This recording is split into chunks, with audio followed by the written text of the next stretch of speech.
Hi, friends. Today I want to spend some time running through the latest iPullRank report.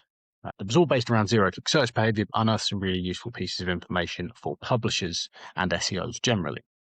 So this was based on 13.1 billion Google searches, 10.2 billion sessions, 9.1 million opted-in users, and it ran over the course of 15 months in 2024 and 2025.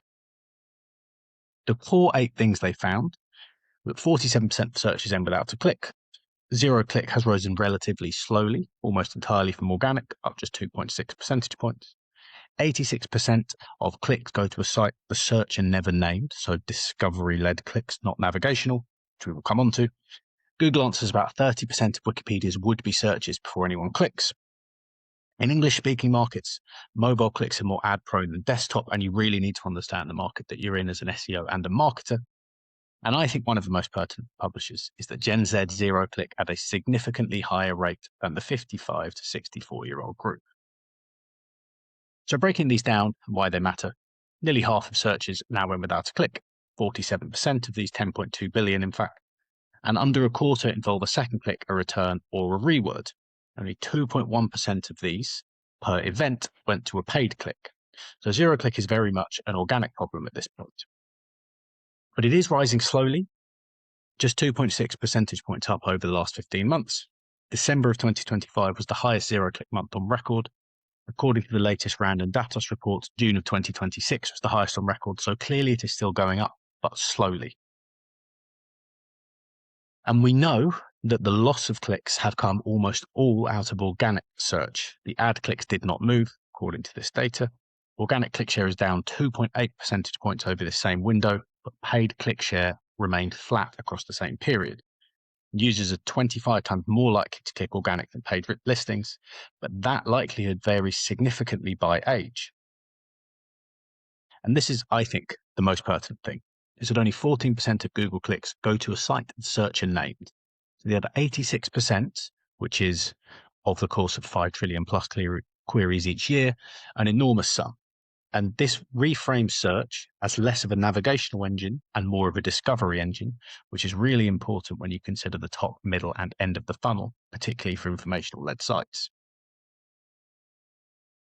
And in terms of exposure, so how often does Google intercept a site's would-be traffic? At the very top, OpenAI, GitHub, and Reddit are the 3 least likely sites to be intercepted, i.e. for there to be a zero-click for a result that a user needs. Whereas at the bottom, Pinterest, interestingly I think, Wikipedia and IMDb are the highest risk. So IMDb is at 33.4% and OpenAI is at 11.1% at the other end of the spectrum. And ChatGPT is the number 6 Google destination. So the sites people click to most from Google, YouTube at the top, Google. So Google owned both the top 2 properties, Reddit, Facebook, Wikipedia, then ChatGPT. And 4.75% rather of ChatGPT's Google traffic is paid versus just 0.2% for YouTube, 0 for Wikipedia, and less than 2% for Amazon. So there's a real customer and vendor relationship here between ChatGPT and Google. And it's also worth noting for publishers that no traditional news brand appears in the top 25 Google destinations. Then the language in the market you're in really makes a difference here. So how much more do people zero-click on mobile really depends on where they live. In English speaking, there is the biggest gap in what you call the more advanced markets, where typically there is more money to be made. The United Kingdom and the United States sit at the top of the tree, where there is a 19 and 17 percentage point gap respectively between zero-click on mobile. So this is then very useful to consider if you're going into other countries, because you have an awareness or an understanding of the rate of zero-click or how your marketing is going to be interpreted and how effective it is going to be across Google surfaces. And younger searchers zero-click significantly more. The 18 to 24-year-old age group zero-clicks at roughly 52.3%, whereas the 55 to 64 age group zero-clicks at 42.7%. So this is a really significant swing, and it really shows, again, your understanding of your audience is everything in these scenarios. You have to know that the older audience is less likely to zero-click, more likely to search things out, but far more likely to click on ads than the younger counterparts. These are things that should come into your reasoning when running marketing campaigns or creating content, and worth knowing that men and women zero-click nearly identically. So all of this really is to say, for publishers particularly, this is not all doom and gloom. If 86% of clicks, Google clicks, are discovery-led rather than navigational, that means that Google is a larger surface of discovery at the top and the middle of the funnel than we considered. Zero-click searches are rising, but relatively slowly.